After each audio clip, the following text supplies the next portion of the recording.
One of the reasons why I've been interested in visualization and public projection of these visualizations is because I've been coming across this sort of, I guess, being quite critical of the onslaught of visuals that we get in the city, especially in Toronto, where advertising and more projections are being used to decorate the urban landscape.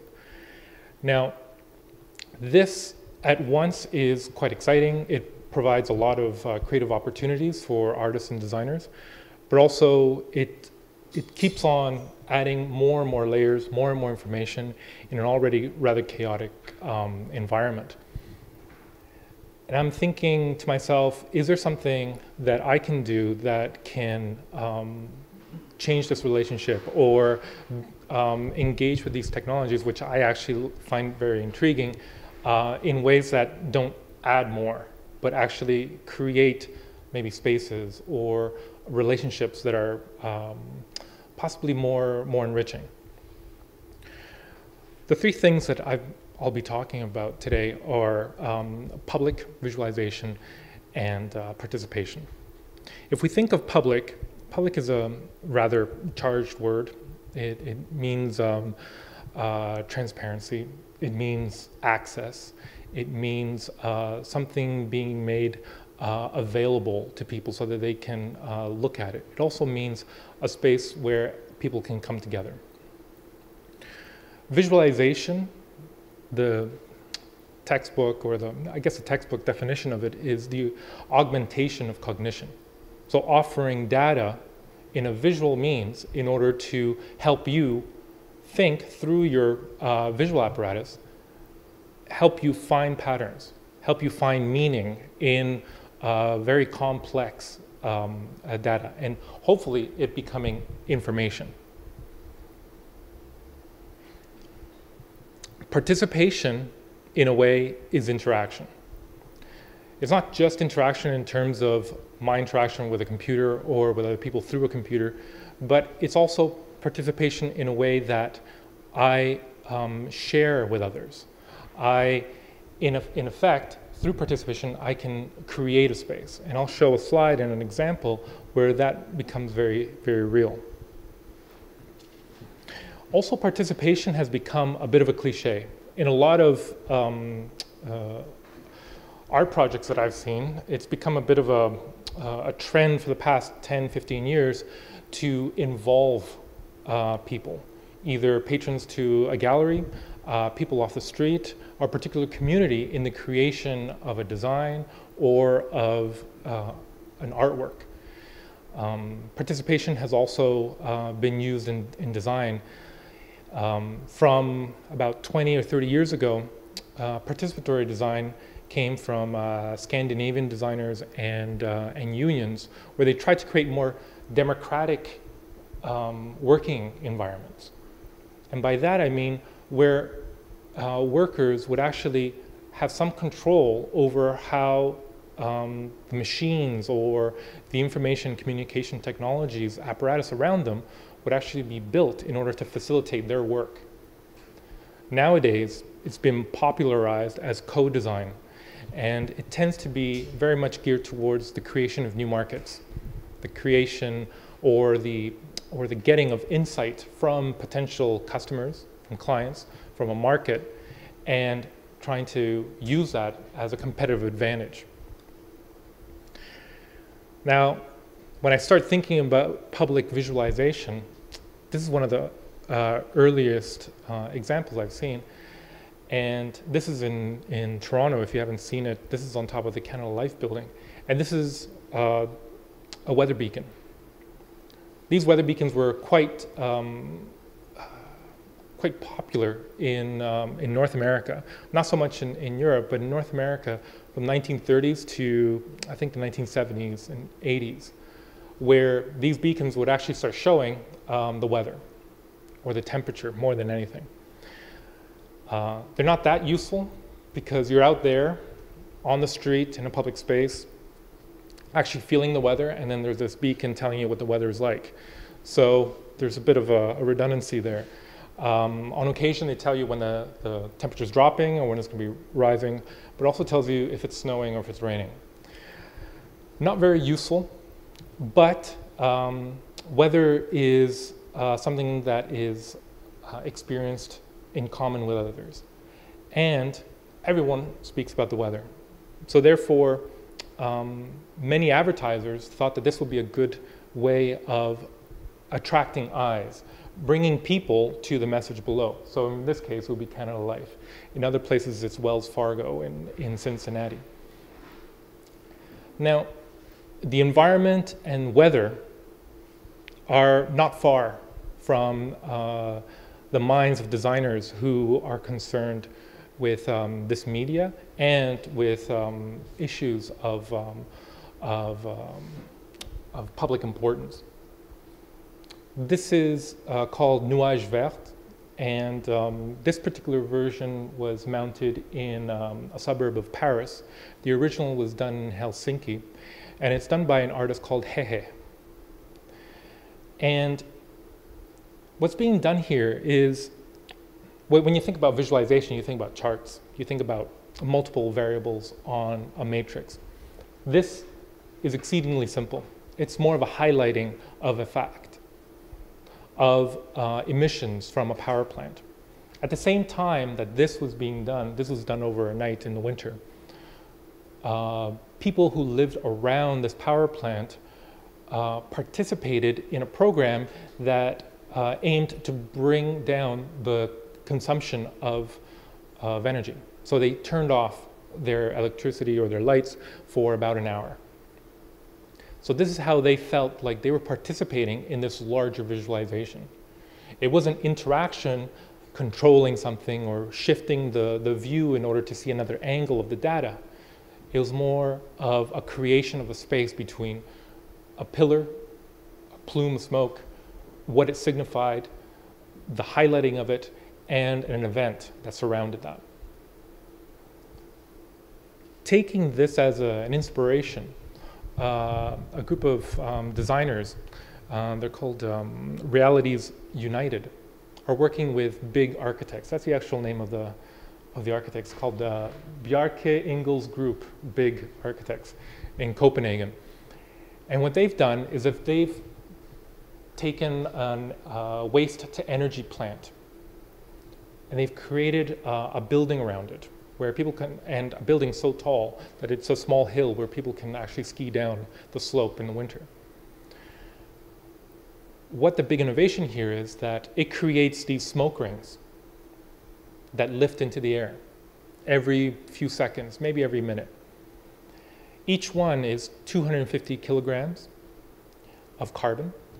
It's 30 meters wide and 3 meters tall.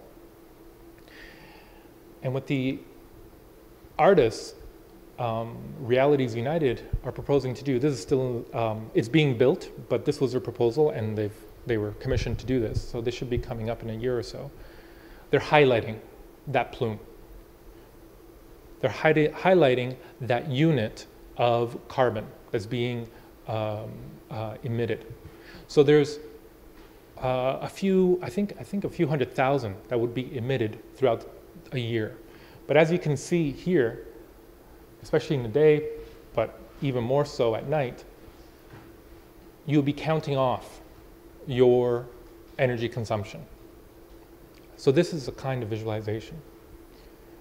Visualization, one of the things it's supposed to do is it's supposed to reduce complexity.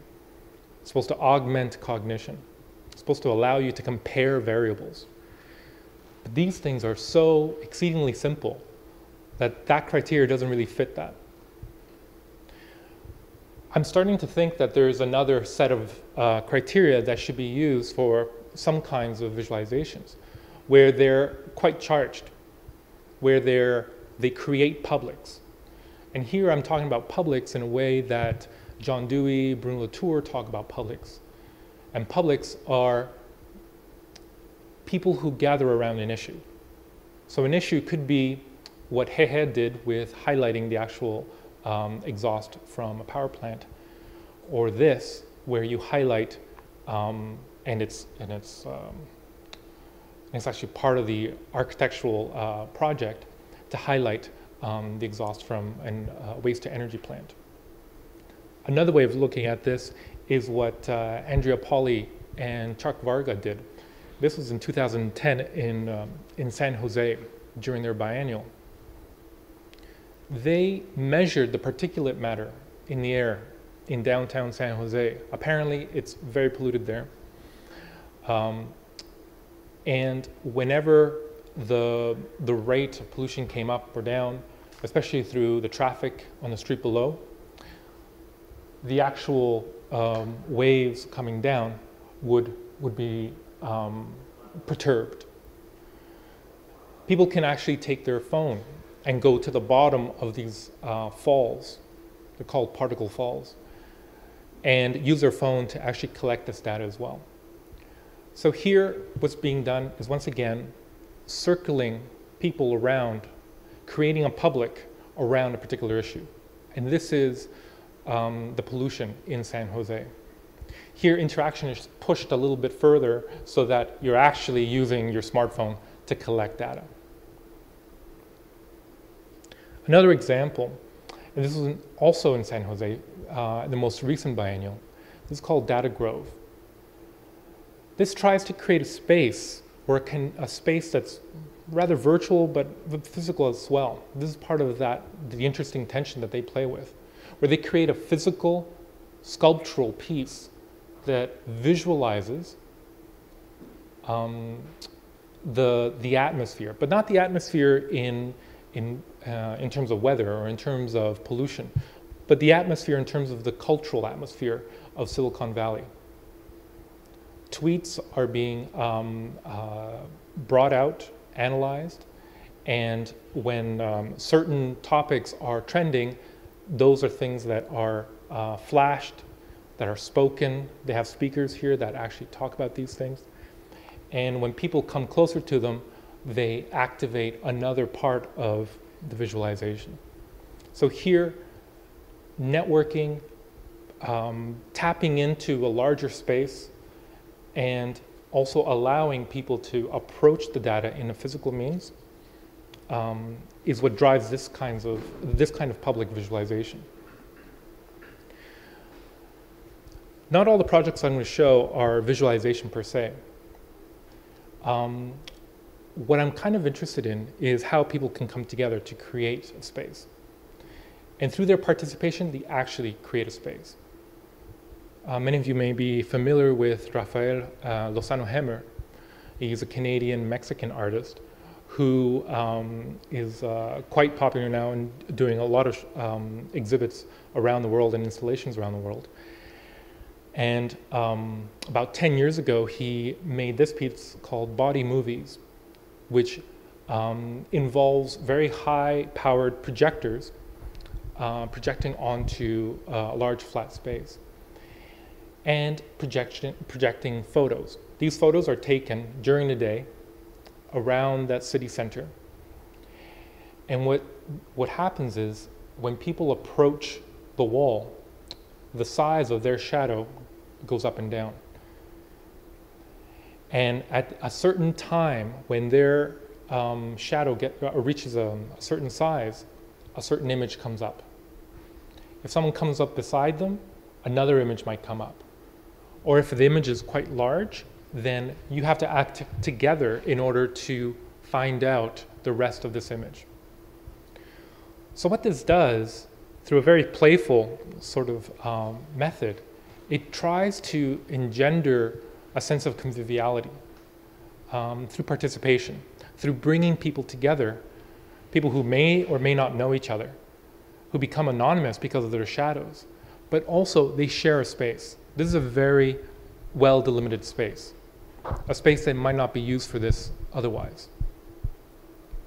Another kind of space that can be created is larger and more contested. This is the cupola of the Marché Bon Secours in Montreal. And it was used by Alfredo Yar in 1999 to create an installation where he visualized the traffic at homeless shelters around the city. This cupola has gone through maybe 3 or 4 fires. So it's been destroyed 3 or 4 times. So within the imagination, within the memory of the city, this cupola represents crisis. So he put up a red light around it, and much like the one pulsing sort of ring of smoke coming out from the Copenhagen waste-to-energy plant, this one shows a red symbol whenever a homeless person or a client to a homeless shelter goes into one of these shelters. He asks them with a poster on the side and a button, so press here if you'd like to participate in this. So over the span of the installation, you get a sense of the urgency of this social issue. Now I want to use that as a jumping off point to start rethinking the idea of the user or the viewer or the reader of a visualization. So rather than using these terms to describe who receives a visualization, who actually uses a visualization, what if we switched our terminology in order to imagine something else, a different type of relationship, one of spectator, one of witness, and one of participant? What led me to think about this was Alfredo Yar, but also Christoph Wojcicko's work.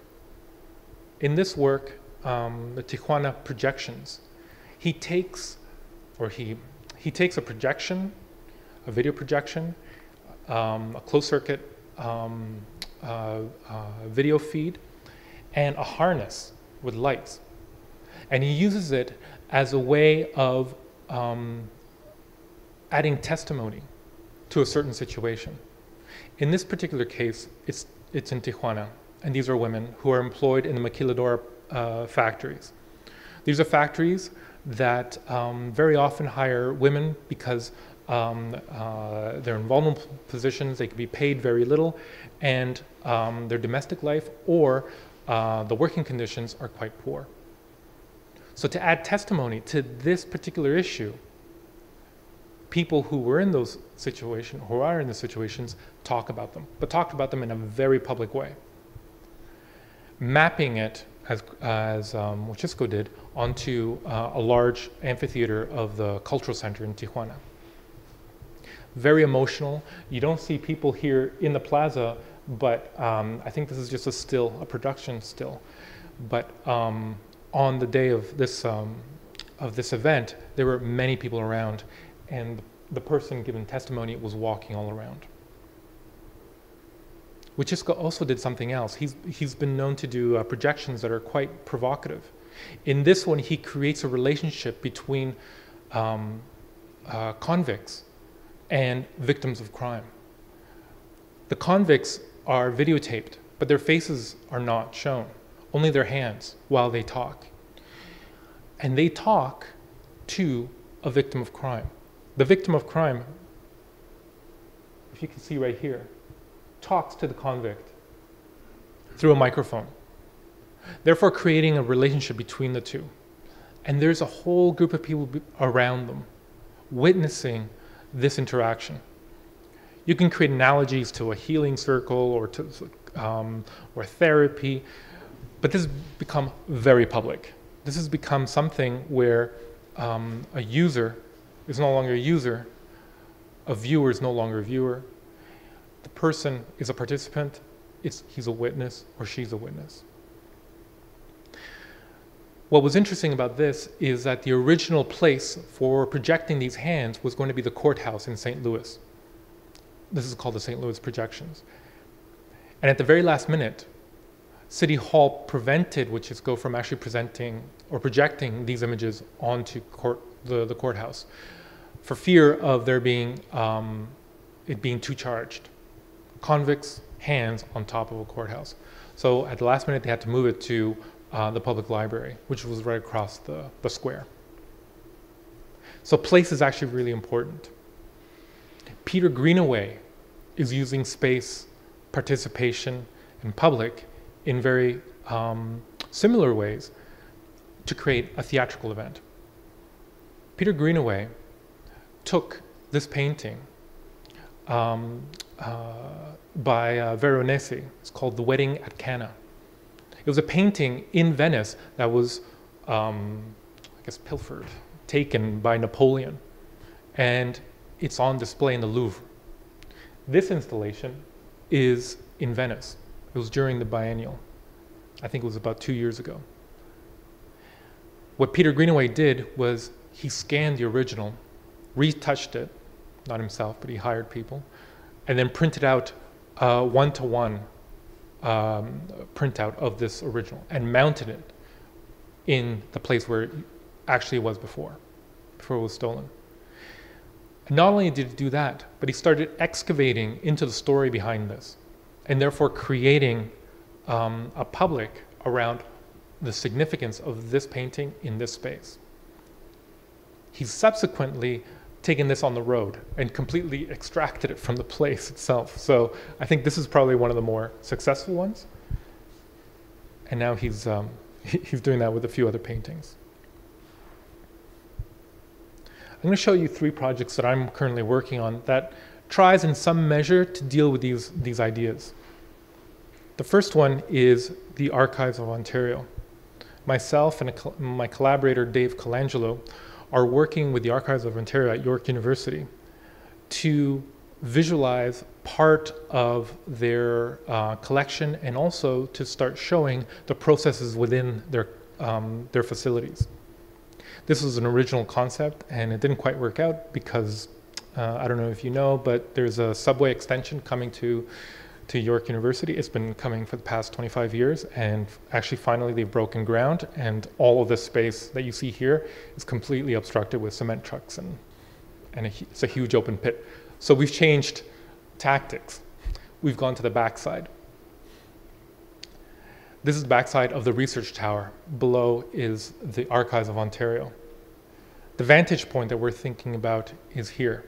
It's a commons area where a lot of students actually mill about. And in fact, this is where a lot of buses from Toronto and the GTA and even further come. It's one of the busiest bus ports in North America, apparently. What we're attempting to do is create a projection that simulates a hole being cut into the building where something can be revealed. As you can see, the vantage point of the viewer would be here, and they would see this. We're using projection mapping software and other authoring tools to actually create a visualization that's both interactive and distorted in such a way that the correct perspective can be seen from this angle. This is a mock-up that we did before we had access to the facilities, but it shows some of the movements and the performance involved in dealing with artifacts in the archives. We're also building a database of one particular font that has diary entries from this one man who bicycled around the world in the 1930s, and creating a search engine so that you can text a search term and actually go through all of his diaries. Some of the actual processes that we see are these and these. Dave Colangelo and myself also did another visualization project with the CN Tower, where we visualized the virtual energy of people going to Nuit Blanche.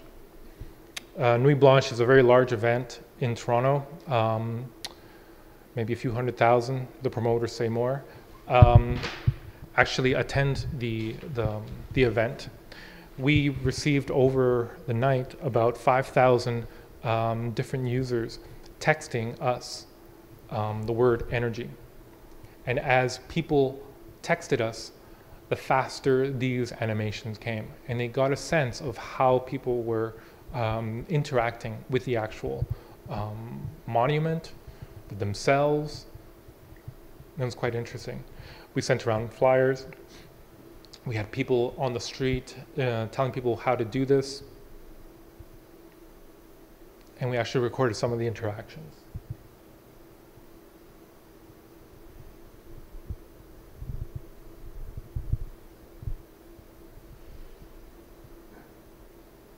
That's the bearded fellow there is my collaborator. As you can see, most people are quite pleased and amazed. There were some issues with latency and feedback with this, as you can imagine.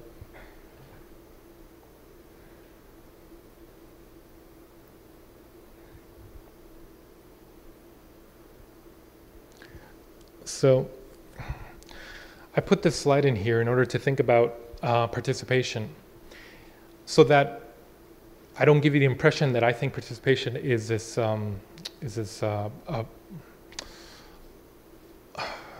unproblematic way of doing art and creating design projects. Participation is charged because in it, especially with art and design projects, you're asking people who are not funded, who are not artists, designers, researchers, faculty, to actually come in and perform for the actual work in order to create the work. Without them participating, there is no work. In order to try to think about this, a collaborator and Dan McCafferty and myself, we created this project in Parkdale, which is a neighborhood that I live in Toronto. It's a neighborhood that has seen better days, but as of late, for the past maybe 5, maybe 7 years, has gone through this gentrification phase.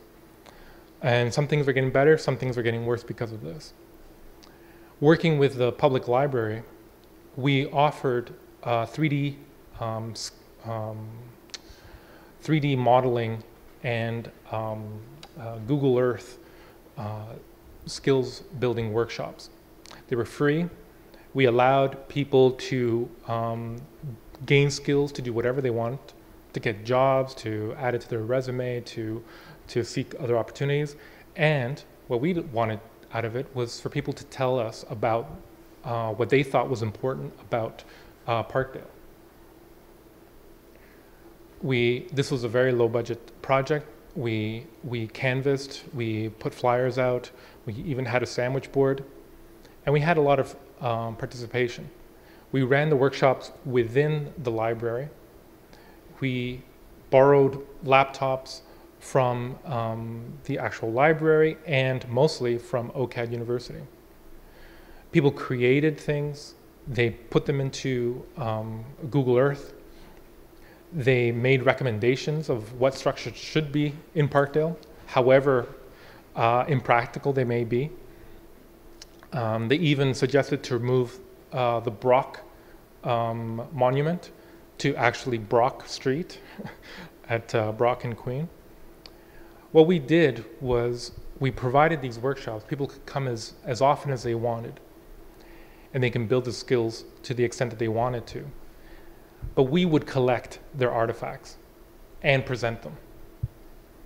When we presented them once again in Nuit Blanche, which offers a very good opportunity to get people to participate, however fleetingly and however en masse, and however drunken sometimes that kind of participation happens in Nuit Blanche, to people come in and actually fly through this Google Earth virtual space of Parkdale.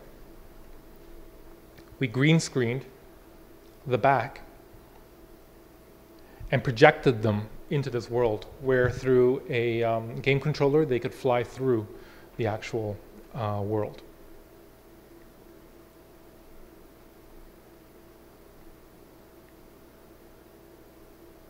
Through this kind of project, my colleague and I, Dan McCafferty, got into a particularly heated discussion about the character of participation and involving people in your project.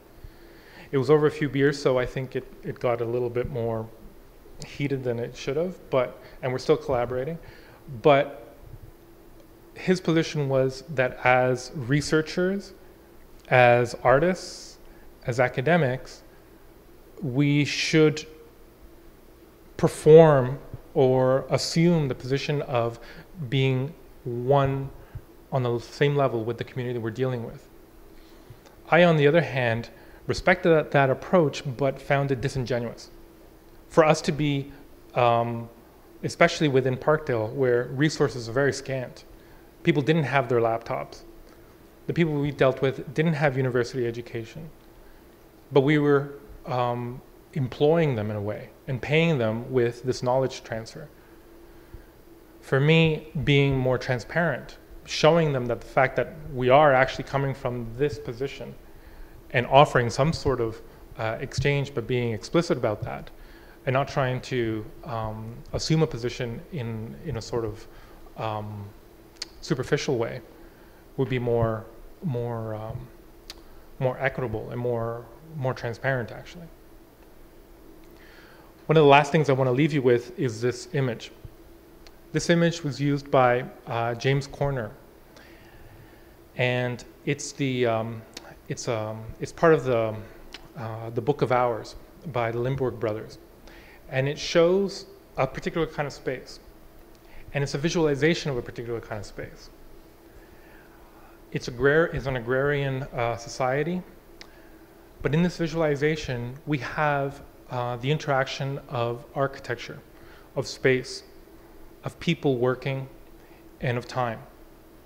And with this visualization, which is 500, 600 years old, what it does is it puts in place a set of relationships that are constantly turning and constantly in motion. I wanted to use that as my end sort of image for this talk. Thank you.